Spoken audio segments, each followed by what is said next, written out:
ready to serve ang ating malapit na ingredients. Simpleng munggo lang at mayroon siyang pork chicharon lang. At saka mga fresh na gulay. Ayan, ganyan siya pala.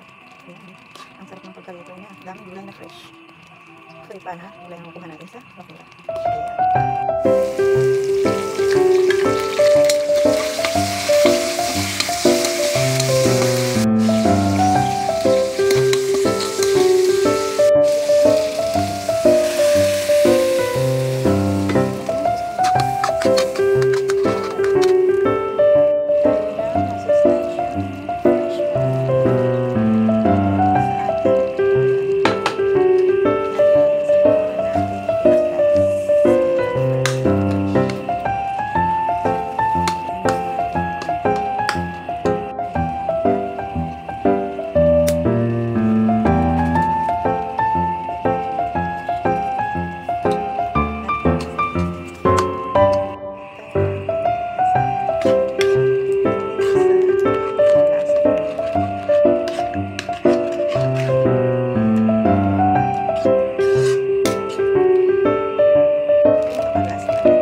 Luto na ang ating simpleng munggo na ginisa.